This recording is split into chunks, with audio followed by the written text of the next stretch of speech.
திருச்சிற்றம்பலம். திருமூலரையா திருவடிகள் போற்றி போற்றி, குருவடியும் திருவடியும் வணங்கி இந்த பதிவை ஆரம்பிக்கலாம். அன்பர்களே, உண்மையாகவே சிவபெருமான் ஒரு விஷயத்தை ஒருத்தருக்கு கொடுக்கணும்னு நினச்சிட்டாருன்னா அதை யாராலையுமே தடுக்க முடியாது. யார் நினச்சாலும் அதை தடுக்க முடியாது. ஆனால் அந்த விஷயத்தை எளிதில் இறைவன் கொடுத்து விடுவாரா அப்படின்னு கேட்டால் அது ரொம்ப கடினம்தான். உண்மையாகவே சொல்லப்போனால் ஒவ்வொருத்தவரும் சிரத்தை எடுத்து செய்ய வேண்டிய விஷயங்களை செய்தால்தான் இறைவன் கொடுப்பார். சரி, இப்போ நம்ம கொடுத்துருவாருன்னு சொல்கிறோமே, கோடி கோடியாக பணத்தை கொடுப்பாரா, மாட மாளிகைகளை கொடுப்பாரா அப்படின்னு கேட்டால் தெளிவாக புரிந்து கொள்ள வேண்டிய விஷயம். பொறுமையாக முழுமையாக கேளுங்க. கண்டிப்பாக ஒரு புரிதல் அப்படிங்கிறது உங்களுக்கு இருக்கணும் இதன் மூலமாக. இப்போ வாழ்க்கையில் நல்லவன் கெட்டவன் ரெண்டு பேருமே இருக்கும். நமக்குள்ளேயே நல்லவன் கெட்டவன் ரெண்டு பேரும் இருக்கத்தான் செய்கிறாங்க. எல்லா நேரத்திலையும் நம்ம நல்லவர்களாக இருந்து விடுவதில்லை, எல்லா நேரத்திலும் நாம் கெட்டவர்களாகவும் இருந்து விடுவதில்லை. சரி, இப்போ வாழ்க்கை சில பேர்த்துக்கு ரொம்ப இன்பமானதாக இருக்குது, சில பேர்த்துக்கு துன்பமே வடிவானதாக இருக்குது.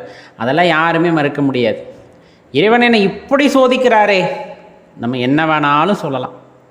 இறைவன் இவ்வளவு கஷ்டத்தை கொடுக்கிறாரே, அவரையே சரணடைந்து கிடக்கின்றேனே, எனக்கு இவ்வளவு கஷ்டத்தை கொடுக்கணுமா அப்படின்னு ஒரு கேள்வியும் நமக்கு வருது. நம்மளோட முன்னோர்கள் எல்லாமே நமக்கு எடுத்து தெளிவாக கூறியிருப்பது, நீ செய்தது தான் உனக்கு வருகிறது. எனக்கு தெரியாது, நான் போன ஜென்மத்தில் என்ன செஞ்சேன் அப்படிங்கிறது தெரியாது. அந்த நினைவுகள் எல்லாம் வந்ததுன்னா இருக்கிற வாழ்க்கையை நிம்மதியாக வாழ முடியாது.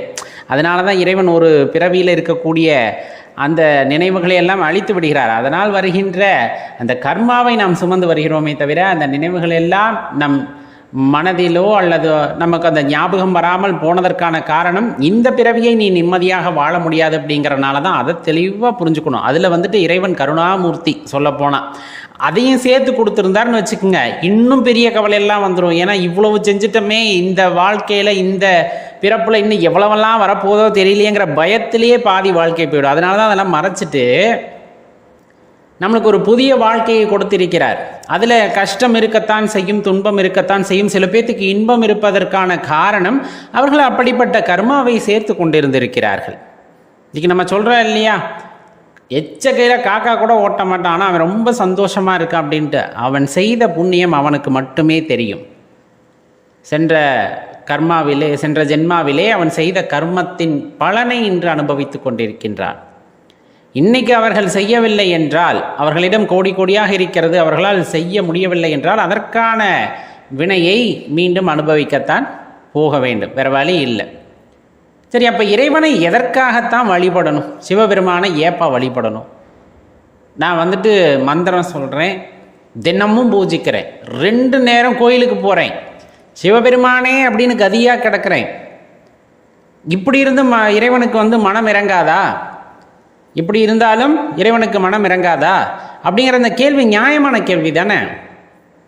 ஒருத்தர் நம்மக்கிட்ட கேட்குறாங்க, ஏப்பா சிவனை வழிபட்டால் என்ன கிடைக்கும்?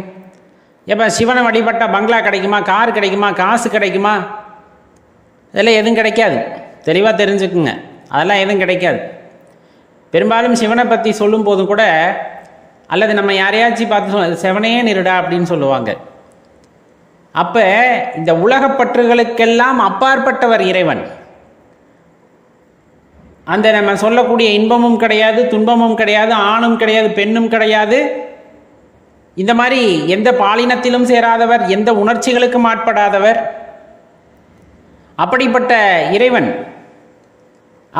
இறைவன்கிட்ட நீங்கள் போய் விண்ணப்பம் வைக்கிறீர்கள். விண்ணப்பம்னா நான் அடியேன் என்ன குறிப்பிடுகின்றேன் அப்படின்னா, எனக்கு பொன் வேண்டும், பொருள் வேண்டும், என் குறைகளை களைந்து விடு, இந்த மாதிரி நம்ம எது கேட்குறோம்? அவர் மனசு இறங்கி செய்வார் அப்படின்னா அவரவர் கர்ம வினைகளுக்கு ஏற்றவாறு சில விஷயங்கள் நடைபெறும். அதில் எல்லாம் எந்த மாற்று கருத்தும் இல்லை. ஏதாச்சும் தடைகள் இருக்கும். அந்த விண்ணப்பத்தை வைக்கும்போது அந்த தடை அகலும். அதன் மூலமாக அவர்களுக்கு வரவேண்டியது சேரும். எழுதப்படாதது எப்படி இருந்தாலும் வராது. ஏன்னா இன்றைக்கி நிறைய சொல்கிறாங்க. நீங்கள் யதார்த்தத்தை புரிஞ்சுக்கணும். வாழ்க்கையில் யதார்த்தம் ரொம்ப முக்கியம். இப்போ ஈர்ப்பு விதிகள் அப்படின்ட்டு ஒரு சில விஷயம் சொல்கிறாங்க. பிரபஞ்ச ரகசியம், பிரபஞ்சத்திடம் கேளுங்கள் கிடைக்கும் அப்படின்னு சொல்கிறாங்க. கேளுங்கள் கிடைக்கும், கட்டாயம் கிடைக்கும், அதெல்லாம் மாற்றுக்கருத்தே இல்லை. தகுதிக்கு ஏற்றவாறு தான் கிடைக்கும். உங்களுக்கு நல்லாவே தெரியும், 1 கோடியை விட 5000 கோடிங்கிறது பெருசாக இல்லையா? பெருசு தான். இப்போ நீங்கள் பிரபஞ்சத்திடம் கேட்கும் பொழுது நாம் என்ன கேட்போம்? ஒருவேளை பணம் வேணும்னு உங்களுக்கு தோணினாலும் நம்ம என்ன கேட்போம்? யோசிச்சு பாருங்கள். எனக்கு ஒரு 5 லட்ச ரூபாய் இப்போதைக்கு தேவை. அப்போ நான் என்னன்னு கேட்பேன்? எனக்கு 5000 கோடி ரூபாய் நாளைக்கு வேணும்னு பிரபஞ்சத்திடம் கேட்கிறேன் என்று வைத்துக்கொள்ளுங்கள். ஈர்ப்பு விதி அந்த இடத்தில் உண்மையாகுமா பொய்யாகுமா? அதே நான் கேட்பது எனக்கு 5 லட்சம் இப்போதைக்கு தேவை, அது இருந்தால் சில பிரச்சனைகளிலிருந்து நான் வெளியே வந்து விடுவேன். அப்போ நான் என்னன்னு வேண்டேன்? 5 லட்சம் எனக்கு வேண்டும் அப்படின்னு வேண்டேன். இது கிடைக்குமா கிடைக்காதா? இந்த ரெண்டுக்கும் வித்தியாசம் உண்டு. 5000 கோடி அப்படிங்கிறது என் தகுதியை மீறியது, என் தலையில் எழுதப்படாத விஷயம். நான் அவ்வளவு கர்மாவெல்லாம் சேர்க்கவில்லை. இந்த ஜென்மத்திலே 5000 கோடிகளுக்கு அதிபதியாக இருக்க வேண்டும் என்ற அந்த எழுதப்படாத எழுத்திற்காக நான் பிரபஞ்சத்திடம் கேட்டால் அதற்கான வினை அந்த இடத்துல எதுவுமே இருக்க போவதில்லை.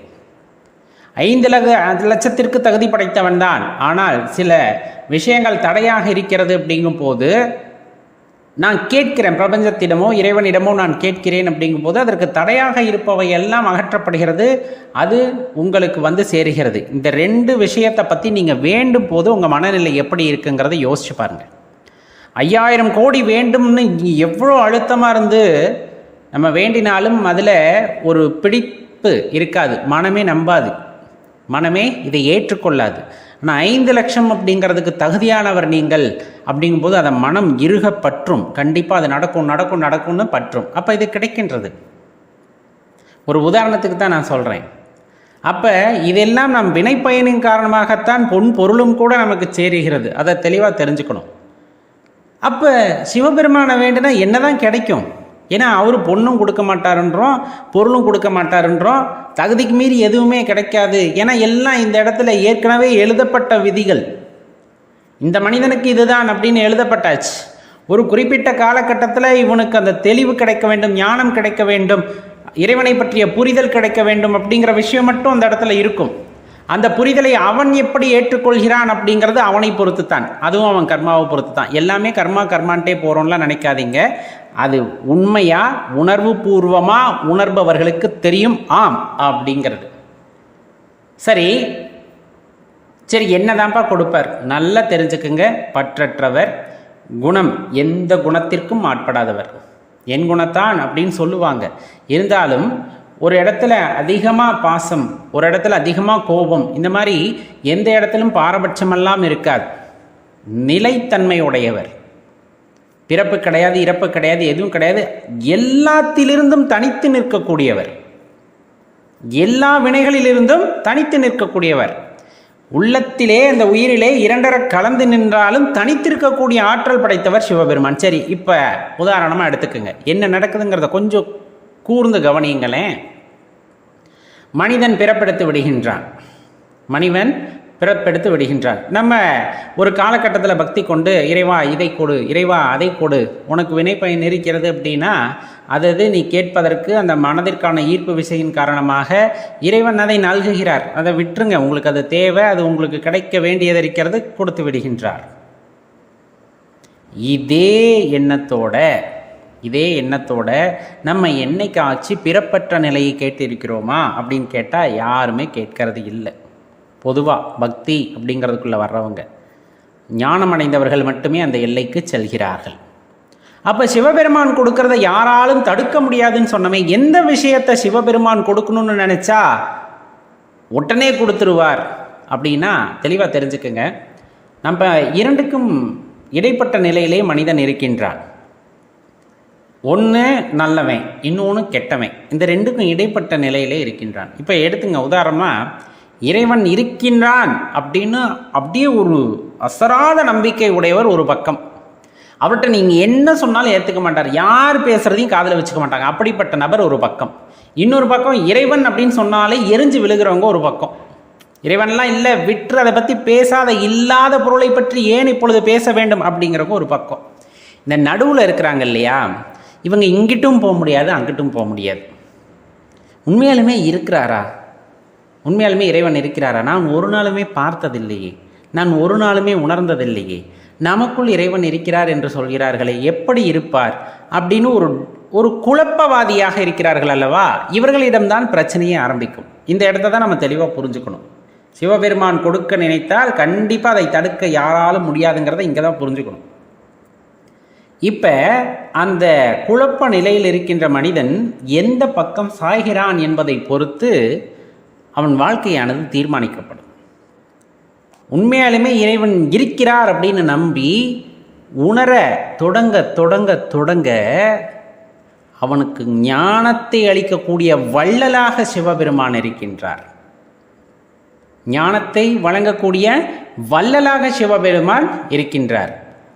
அப்படியே இல்லை இல்லை அப்படின்னு போக போக அவனுடைய கர்மாவை அவனுக்கு ஏற்றிக்கொண்டே இருக்க வேண்டியது தான். ஏன்னா இல்லை இல்லைன்னு சொல்லிக்கிட்டு இருக்கிற விஷயத்தை உணர்வதற்கு அவன் எதுவுமே செய்ய போவது இல்லை. அதனால் உன் கர்ம விதிப்படி ஆயிட்டு போகுது அப்படின்னு விட்டுறது. அதே இந்த குழப்பத்தில் இருக்கவங்களையும் அப்படியே விட்டுறது. அப்போ எந்த இடத்துல அவங்க வாழ்க்கையை மாற்றணும்னு நினைத்து இறைவனை உணர வேண்டும் என்று நினைத்து அதன் வழியில் அவர்கள் பயணம் செய்கிறார்களோ, அதை நோக்கி பயணிக்கிறார்களோ. ஏன்னா சிவபெருமான் சிவனேன்னு இருக்கிறவர், சிவபெருமான் சிவனேன்னு இருக்கிறவர். இப்போ நீங்கள் நடுநிலையாக இருக்கீங்க, ரெண்டு பக்கம் இல்லாமல் குழப்பத்தில் இருக்கீங்க. இப்போ ஒரு புறமாக சாயறீங்க. ஒரு புறமாக சாயறதுனா என்னன்னா, இறைவன் கட்டாயமாக இருக்கிறார், நான் அவரை உணர்ந்து கொள்ள போகிறேன் அப்படின்னு கொஞ்சம் கொஞ்சம் கொஞ்சமாக இந்த பக்கம் போக போக நீங்களும் சிவனேன்னு ஆயிடுவீங்க. நீங்களும் சிவனேன்னு போயிடுவோம்.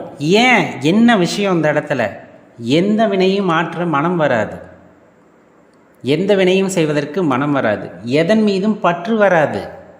எல்லாத்தையும் சமநோக்காக பார்க்கின்ற அந்த ஒரு ஞானம் நம்மளுக்கு கிடைத்துவிடும். அந்த ஒரு தெளிவானது நமக்கு கிடைத்துவிடும். அப்படி அந்த தெளிவு பிறக்கிறது அப்படிங்கும் போது உள்ளிருக்கின்ற இறைவனை உணர்ந்து கொள்ள முடியும். உணர்ந்து கொள்ள ஆரம்பித்து விட்டால் நாமே இறைவனாக மாறுகின்றோம் என்ற அந்த தாற்பத்தியத்தை புரிந்து கொண்டால். ஏன்னா நமக்குள்ள இரண்டரை கலந்த நிலையில் இருக்கின்றார், இரண்டரை கலந்த நிலையில் இருக்கின்றார். நம்மால தான் புரிஞ்சு கொள்ள முடியல. எப்போ நீ இறைவனை நோக்கி செல்ல வேண்டும் என்று ஆரம்பித்து விட்டாயோ அப்பொழுதே அந்த ஞானத்தை வாரி வழங்கக்கூடிய வள்ளலாக சிவபெருமான் மாறுகின்றார். அப்படி ஒரு நிலைக்கு நீங்கள் சென்று விட்டால் அந்த ஞானத்தை உங்களுக்கு வழங்க வேண்டும், பிறப்பற்ற அந்த வாழ்க்கையை உங்களுக்கு வழங்க வேண்டும் என்று இறைவன் தீர்மானித்து விட்டால் அதை தடுப்பதற்கு இந்த உலகத்தில் மட்டுமல்ல, இந்த பிரபஞ்சத்தில் யாருக்குமே தகுதி இருக்காது. அதை தடுப்பதற்கு யாராலுமே முடியாது. அது எவ்வளவு பெரிய கொம்பனாக இருந்தாலும் சரி, அந்த பிறப்பற்ற நிலையை என் பக்தனுக்கு கொடுக்க வேண்டும் என்று நினைத்து விட்டால், ஏன்னா அந்த இடத்துல அவரும் சிவனேன் இருக்காரு, நம்மளும் சிவனேன் மாறிடுறோம். எந்த வினைகளும் நம்மை பாதிப்பதில்லை, எதன் மீதும் மனிதனுக்கு பற்று இருப்பதில்லை. தனக்குள் இருக்கின்ற பேராற்றலை அவன் உணர்ந்து கொள்கின்றான். தனக்குள் இருக்கின்ற அந்த பேராற்றலை உணர்ந்து கொள்வதிலே அவன் திளைத்திருக்கின்றான். அந்த இன்பம்தான் உலகத்திலே மிக பெரியது என்று அதனிலே வாழ்ந்து கொண்டிருக்கின்றான். அப்படிங்கும் போது அவனே அந்த இறைஸ்வரூபமாக மாறுகின்றான். அவனுக்கு அந்த கிடைத்த ஞானத்தை இறைவன் கொடுக்கின்றார் பாருங்கள், சிவபெருமான் கொடுக்கின்றார் பாருங்கள். அந்த ஞானத்தை வேறு யாராலும் தர முடியாது. அதுக்கு நம்ம சிவனேன்னு இருக்கணும், அதுக்கு நம்ம சிவனேன்னு இருக்கணும். அப்போ இந்த குழப்ப நிலையிலிருந்து இறைவனை நோக்கிய பயணத்தை நாம் மேற்கொள்ள வேண்டும். இறைவனை நோக்கிய பயணத்தை இருக்கிறார் எப்படி உணர்ந்து கொள்வது? அப்படியே கொஞ்சம் கொஞ்சமாக அதற்கான முயற்சிகளை செய்யும் போது இறைவன் அதற்கான வழிகளை காட்டுகின்றார், அதற்கான வழிகளை காட்டுகின்றார். அதன்படி பிரயாணம் செய்யணும். அப்போ தான் சொல்லுவாங்க, துன்பம் வருது, கஷ்டம் வருது, எல்லாம் நம்ம செஞ்சனால வருது. 40 வயசுலேயே என் கணவர் பிரிந்து விட்டார், 30 வயசு இருக்கும்போதே என் மனைவி பிரிந்து விட்டார், இன்னும் என் அப்பா, எனது அம்மா, இந்த மாதிரி நிறைய உறவுகளை இறைவன் பறித்து கொண்டார். அடியேன் திரும்ப சொல்கிறது ஒன்று தான், இது ஏன் நடந்தது அப்படிங்கிறத நம்ம பூர்வ ஜென்மாவை வச்சு தான் தெரிஞ்சுக்க முடியும். என்னென்ன கர்ம வினைகளை ஆற்றி இருந்தோம்னா அதெல்லாம் ஞாபகம் இருந்திருந்தால் இந்த 40 வருஷத்துக்கும் நீங்கள் நிம்மதியாக வாழ்ந்திருக்க முடியாது. இந்த 40 வருஷமும் உங்கள் கணவனுடையோ மனைவியோடையோ வாழ்ந்த வாழ்க்கை ஒரு சிறப்பாக இருக்கிறது என்றால் இது கண்டிப்பாக சிறப்பாக அமைந்திருக்காது. ஏன்னா நம்ம இந்த வினையை ஆற்றினோம், இது நடக்கப் போகிறது என்று உங்களுக்கு தெரிந்திருந்தால் இவ்வளவு இன்பமாக அந்த வாழ்க்கையை வாழ்ந்திருக்க மாட்டீர்கள். இப்போ இந்த அளவுக்கு புலம்பிருக்க மாட்டோம். இவ்வளோ நல்ல வாழ்க்கை இறைவன் பறித்துக்கிட்டாரே அப்படின்னு புலம்பிருக்க மாட்டோம். ஏன்? உங்களுக்கு தெரிஞ்சிடும் இந்த கர்மத்தின் காரணமாக இது நடக்கப் போகிறதுன்னு தெரிஞ்சிருச்சுன்னா அந்த வாழ்க்கை நரகமாகிவிடும். அதனாலே இறைவன் சில விஷயத்தை மறைத்தல் என்னும் தொழிலின் மூலமாக மறைத்து விடுகிறார். அவரையும் மறைத்துக் கொள்கிறார். உங்களுக்கும் வாழ்க்கை நிம்மதியாக இருக்கணும்னு சில விஷயங்களை மறைத்து விடுகின்றார். அதை பக்குவமாக ஏற்றுக்கொள்ளத்தான் வேண்டும். அது யாருக்கு நடந்தாலும் சரி, நடப்பது நடந்தே தீரும். அதில் எந்த மாற்று கருத்துமே இல்லை. இறப்பு என்பது நடக்காத வீடு இந்த உலகத்திலே எங்கிருக்கிறது? இறப்பு என்பது ஒரு கொள்கை இல்லாத உயிரினம் ஏதேனும் இருக்கிறதா? அந்த பண்பு இல்லாமல் உயிரினங்கள் இருக்கிறதா? எல்லாத்திற்குமே அழிவு என்பது உண்டு. இந்த பிரபஞ்சத்திற்கும் ஊழிகாலம் என்று ஒன்று உண்டு. அதற்காக இயற்கையுடைய அந்த சுழற்சியை நம்மால் மாற்ற முடியுமானா மாற்ற முடியாது. அப்ப எதை நாம் செய்ய வேண்டும்? வாழ்கின்ற காலம் வரை அர்த்தமுள்ளதாக வாழ வேண்டும். இறைவன் எதற்கு இந்த பிறவியை கொடுத்தாரோ அதற்கு சாட்சியாக இருந்து இறைவனை உணர்ந்து, அந்த இறை ரூபத்தை உணர்ந்து, அந்த இறை ஆற்றலை உணர்ந்து, அந்த ஜோதியை உணர்ந்து ஜோதியுள் ஐக்கியமாக வேண்டும். அதற்கு நாம் என்ன செய்ய வேண்டும் என்று தானே யோசிக்க வேண்டும். மாறாக எனக்கு துன்பம் வந்து விட்டது, இப்படி துன்பத்தை கொடுக்கிறார், இதையெல்லாம் பறித்து கொள்கின்றார், வாழ்க்கையவே தொலைத்து விட்டேனே அப்படிங்கிறதெல்லாம் யோசிக்கக்கூடாது. சரி, இப்போ நான் இழந்துட்டேன், கோடீஸ்வரனா வாழ்ந்தேன். இன்றைக்கி என் கையில் 10 பைசா இல்லை, வீட்டில் கடங்காரன் வந்து கதவை தட்டுறான், கண்ணா பின்னான்னு திட்டுறான். இந்த பிறவியில் நான் எதையுமே பண்ணலையே, போன பிறவியில் செஞ்சதுக்கு நான் இப்போ அனுபவிக்கிறேனே அப்படின்னா தெளிவாக தெரிஞ்சுக்குங்க. எல்லா சோதனைகளும் உங்கள் கர்மத்தை கழிப்பதற்காகவே. நீ ஏமாற வேண்டும். ஏனென்றால் நாம் யாரையோ ஏமாற்றி இருக்கின்றோம். எந்த அளவிற்கு நாம் போகின்றோமோ அந்த அளவுக்கு செய்திருக்கிறோம். அதை பக்குவமாக ஏற்றுக்கொள்ளுதல் வேண்டும். நான் செய்ததை நான் அனுபவிக்கின்றேன் இறைவா, என் கர்மத்தை கழித்து விடு. இதோடு இனி நான் அதை செய்வதற்கு தயாராக இல்லை. இந்த துன்பத்தை பிறர் ஒருவருக்கு கொடுப்பதற்கு நான் தயாராக இல்லை அப்படிங்கிற அந்த பக்குவ நிலைக்கு வந்துட்டு அந்த சோதனை முடிஞ்சிடும். எப்போ அந்த பக்குவ நிலை வருதோ அது வரணும் அந்த சோதனை தொடரும். இதை நீங்கள் உள்ளபடி ஏற்றுக்கொண்டு தான் ஆக வேண்டும். மனசார மாறணும். ஏன்னா எவ்வளவோ செய்திருப்போம், நாம் தெரிந்தோ தெரியாமலோ நமக்கு கீழ் இருக்கின்ற தொழிலாளர்களை அவமானப்படுத்தி இருப்போம், நிறைய காசுக்காக பிறரை ஏமாற்றி இருப்போம், உணவுப் பொருளை கலப்படத்தை செய்திருப்போம், நிறைய பண்ணியிருப்போம். அப்போ அதற்கான விளைவை நாம் விலை கொடுத்து தானே ஆக வேண்டும்.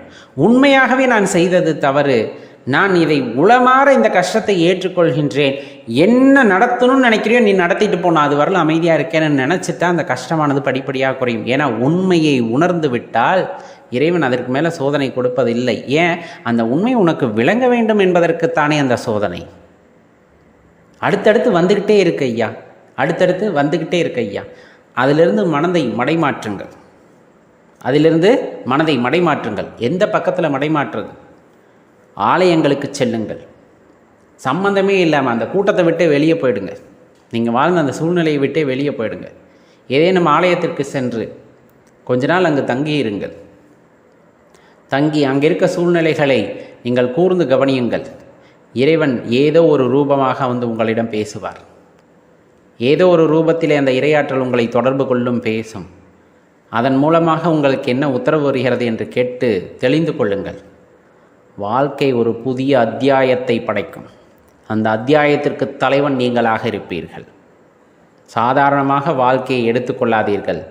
சிவபெருமான் கொடுக்க நினைத்தால் அது எதுவாயினும் சரி, இறைவனை உணர்தல் அல்லது இறைவனை சரணடைதல் அப்படிங்கிறது எப்படி நடக்கும் அப்படின்னு கேட்டால் ஒரே ஒரு விஷயத்தை நம்ம தெளிவாக சொல்லலாம்.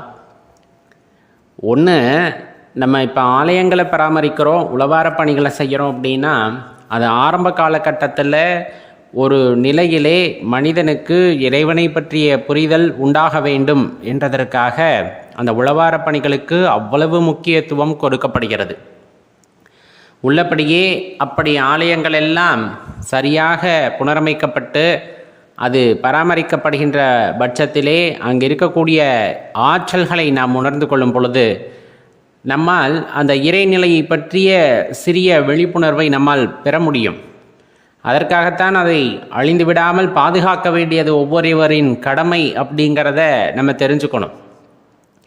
இப்போ பார்த்தீங்க அப்படின்னா இந்த புற விஷயங்கள் நாம் செய்கின்றோம் இல்லையா, அபிஷேகம், ஆராதனைகள், இன்னும் சொல்ல பேர் அந்த கர்வத்தோட நான் செய்கிறேன், ஆலயத்திற்கு நான் செய்கின்றேன் அப்படிங்கிற ஒரு கர்வத்தோட சில விஷயங்களை ஆலயத்திற்கு செய்யும் பொழுது அது பலனில்லாமல் தான் போகிறது. தவறாக எண்ணிக்கொள்ள வேண்டாம். எந்த ஒரு மனிதனின் மனதிலே எந்த ஒரு தனிப்பட்ட அகங்காரமோ கர்வமோ இல்லாமல் நான் அப்படிங்கிறதற்கு முக்கியத்துவம் கொடுக்கப்பட்டு ஒரு விஷயம் இல்லாமல் செய்யும் பொழுது தான் அது ரொம்ப முக்கியத்துவம் பெறுகிறது, வாழ்க்கையிலே ஒரு உயர்வை அடைய செய்யும். எந்த இடத்துலையும் நான் அந்த அகங்காரம் இதெல்லாம் இருக்குது அப்படின்னா அது அந்த பக்திக்கு மதிப்பு இல்லாமல் போயிடும். தெளிவாக தெரிஞ்சுக்க வேண்டிய விஷயம். அப்போ இறைநிலையை, இறைவனை எவ்வாறு உணர முடியும் அப்படின்னா நம்ம இறைவனை நோக்கி கொஞ்சமாக நகர்ந்தால் போதும். இறைவனை நோக்கி கொஞ்சம் நகர்ந்தால் போதும். எங்கே நகர்றது? உள்ளத்தே இருக்கின்ற இறைவனை உள்ளார உணர்தலுக்கு ஒருபடி எடுத்து வைத்தால் போதும். நீங்கள் கொஞ்சம் அப்படியே அமைதியாக தியானத்திலிருந்து உள்ளே இருக்கக்கூடியவரை தேட ஆரம்பித்தா போதும், நம்மளுக்கு அந்த உணர்தல் கொஞ்சம் கொஞ்சமாக ஏற்பட ஆரம்பிச்சிடும். எப்படி அப்படின்னா, இப்போ அடுப்பில் நெருப்பு மூட்டியாச்சு, நெருப்பு நிறைய எரிஞ்சிக்கிட்டு இருக்கு. இந்த விறகு இருக்குது இல்லையா, அந்த விறகு அந்த நெருப்பில் போட்டுட்டோன்னா அந்த நெருப்பெல்லாம் என்ன ஆகிடும், இந்த விறகையும் நெருப்பாக்கிடும். ஒரு கறிக்கொட்டை இருக்குது, தூக்கி உள்ளே போடுறோம், அந்த நெருப்பு இந்த கறிக்கொட்டையை நெருப்பாக்கிடும். அதை தன்னகப்படுத்தி கொள்ளுதல் அப்படின்ட்டு பேர். இப்போ இறைவன் ஜோதி ரூபமாக இருக்கிறார்.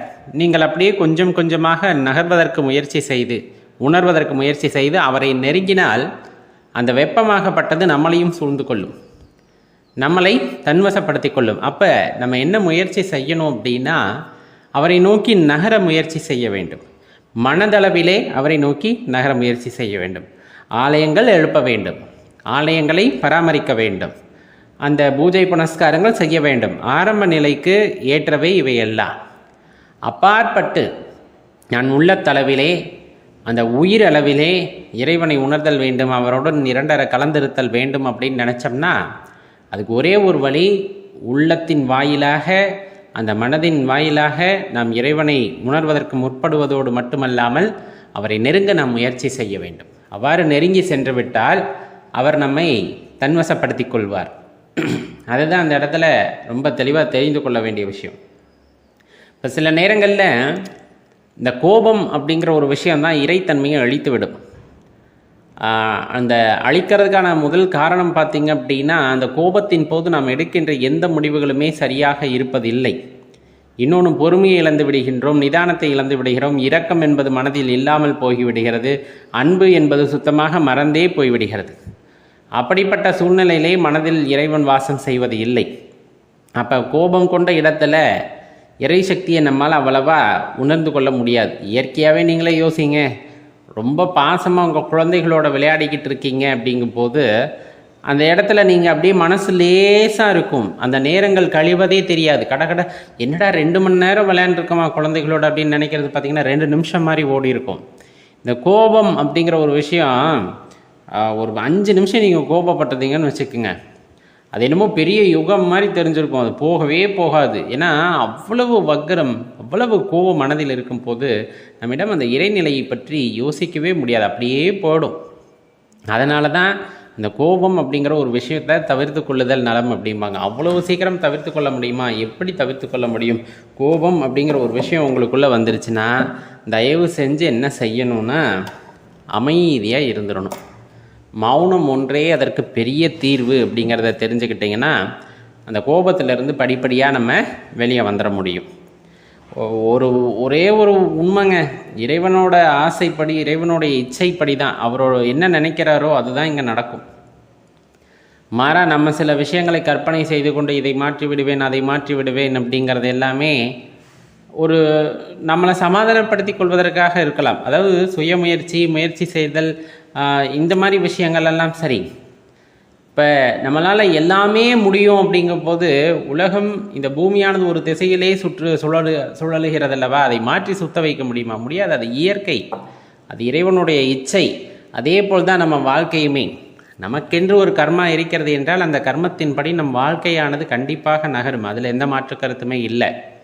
சில விஷயங்களை மாற்ற முடியாது அப்படின்னு இருக்குது. இயற்கையோட நிகழ்வுகளை நம்மால் மாற்ற முடியாது அப்படின்னு இருக்கும் பொழுது அதை அப்படியே ஏற்றுக்கொள்ள வேண்டும். அப்படித்தான் மனிதர்களிடமும் ஒருவருடைய குணம் இது என்று உங்களுக்கு தெரிந்துவிட்டால் அதை போய் மாற்ற வேண்டும் என்ற எண்ணம் கொள்ளாதீர்கள். அவர்களாக மாறும் வரையிலே நீங்கள் எதுவும் செய்ய முடியாது. அதுவரையிலும் அவர்களுடைய குணத்தை நீங்கள் எடுத்துக்கொண்டு தான் ஆகும். காலம் எல்லாத்துக்குமே பதில் சொல்லும். காலம் எல்லாத்துக்குமே பதில் சொல்லும். ஏன்னா இன்றைக்கி பணத்துக்காக என்ன வேணாலும் செய்யலாம் அப்படிங்கிற அளவுக்கு மனிதனுடைய மனமானது மிருகமாகிவிட்டது. மிருகத்தன்மையை அடைந்து கொண்டு வருகிறது. பணம் எல்லாத்தையும் சாதிச்சிரும். எதை வேணாலும் பணம் கொண்டு வாங்கிவிடலாம் என்ற இருமாப்பு, அந்த கௌரவம், அந்த ஒரு எண்ணம் அப்படிங்கிறது மனிதர்களிடையே பரவலாக காணப்படுகிறது. பணம் மட்டுமே வாழ்க்கை அல்ல. சில பேர் அப்படியே பேசுகிறாங்க, பணம் இல்லைன்னா ஒன்றும் பண்ண முடியாது, இந்த உலகத்தில் வாழ முடியாதுப்பா. பணம் வாழ்வதற்கு தேவை. ஆனால் நீங்கள் நினைத்தபடி நிம்மதியாக இருப்பதற்கு பணம் தேவையில்லை. ஓரளவுக்கு இருந்தால் போதும். அதை உணர்ந்து கொள்ள வேண்டும். போட்டியாக பதுக்கி வச்சுட்டு நீயும் திங்காமல் உலகத்துக்கும் அது பயன்படாமல் போகிறதுல எந்த பலனுமே கிடையாது. அப்போ இறைவன் குறிப்பிடுகிறாரோ இல்லையோ, இறைவன் எதற்காக இதையெல்லாம் படைத்தார்? அனைத்து மனிதர்களும் சரி, அனைத்து உயிரினங்களும் சரி, எல்லா ஜீவராசிகளும் சரி, இதையெல்லாம் அனுபவித்து இன்புற்றிருக்க வேண்டும் என்று கொடுக்கப்பட்ட சில பொருட்களை சுயநலகத்துக்காக பயன்படுத்துவதோ பதுக்குவதோ ரொம்ப தவறான விஷயம். இந்த தூய எண்ணம் அப்படிங்கிறது மனசில் இருக்கணும். அந்த தூய எண்ணம் இருக்குது அப்படின்னா அவங்களோட செயல்பாடு அப்படிங்கிறதும் சரி, அவங்களோட சொல்லக்கூடிய சொற்களும் சரி, அவர்களுடைய எண்ணங்களும் சரி எப்பொழுதுமே ரொம்ப தூய்மையாக இருக்கும்.